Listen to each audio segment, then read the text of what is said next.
On se retrouve dans Punchline sur CNews et sur Europe 1. On va évoquer ces menaces contre les policiers, menaces quotidiennes. Il y en a eu récemment dans l'Essonne, dans un immeuble, des tags avec le nom des policiers, leur plaque d'immatriculation, ainsi que le nom de leur compagne. Des menaces qui provoquent évidemment beaucoup d'émotions dans les rangs des forces de l'ordre. Récit de Jeanne Cancard.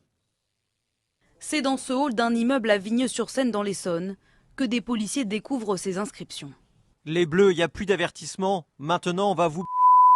Ancien bleu de Grenoble, on va venir te chercher. Des tags qui citent nommément une quinzaine de policiers de la BAC du secteur et leur lieu d'habitation. D'autres propos visent même directement les membres de la famille des forces de l'ordre. Ta fille, la... De récentes opérations anti-stupéfiants menées dans ce secteur pourraient être à l'origine de ces menaces.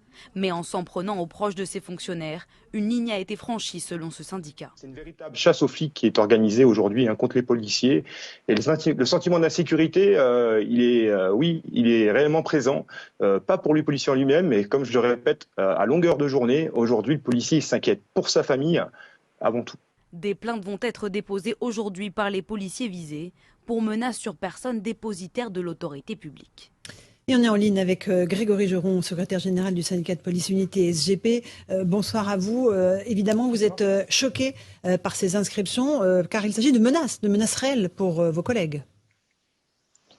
Choqué, oui, mais malheureusement habitué. Je rappelle que dans le week-end encore, à Vendôme, dans le Loir-et-Cher, il y a eu le même genre de tag, donc intimidation, menaces. On s'en prend aussi à la famille. On en est justement aux plaques d'immatriculation, vous l'avez dit. Donc choqué, oui, mais on est tellement habitué, c'est tellement récurrent et on le dénonce tellement, vous le savez, et merci d'en faire l'écho sur votre antenne, puisque c'est clairement la bêtise qu'on lit sur les murs, la haine anti-flic qui se répand de plus en plus, et une habitude qu'on n'arrive pas à prendre face à ce genre de choses. Grégory Geron, ça veut dire que les policiers sont pistés, suivis depuis leur lieu de travail jusqu'à leur lieu, leur habitation, le lieu de travail de leurs conjointes, leurs enfants à l'école?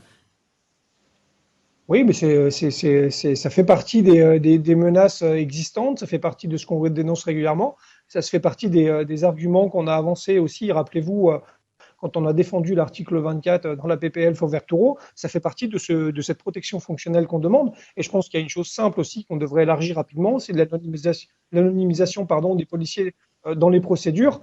Quel que soit l'acte, aujourd'hui, c'est déjà prévu selon les infractions qui sont concernées et ciblées. Je pense qu'il faut l'élargir aujourd'hui à tout ce qu'on peut faire dans la police et tout ce qui peut permettre d'identifier un policier. Bien sûr. Mais ça veut dire que concrètement, chaque jour, les policiers partent au travail en ayant peur pour eux, mais aussi peur pour leurs proches, désormais. Mais oui, rappelez-vous, je l'ai déjà dit, malheureusement, tous les policiers, je pense, sont très prudents, demandent régulièrement à leurs enfants de ne pas désigner la profession du père ou de la maman si elle est policière. Et ça, c'est une vraie réalité. Et ensuite, beaucoup aujourd'hui, clairement, font 3 tours de rond-point en rentrant chez eux pour faire attention de ne pas être suivis. On a eu une alerte en interne ce week-end dans le 77 où un collègue de la BAC était clairement suivi par une BMW montée par 3 individus lorsqu'il rentrait chez lui. Tout ça, c'est des choses qu'on nous remonte tous les jours et c'est juste une tartine de réalité que nos décideurs devraient prendre en compte. Karim Zeribi, vous avez une question pour monsieur Grégory, bonjour.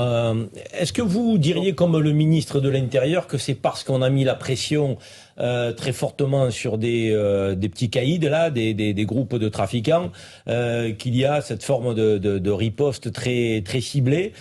Première question. Et deuxième question, très franchement, si on veut se donner les moyens de leur mettre la main dessus en mettant le paquet, on peut le faire. On connaît les délinquants dans ces quartiers. Donc, et on pourrait remonter avec des expertises qui existent et qui peuvent être utilisées, savoir qui a écrit ces saloperies.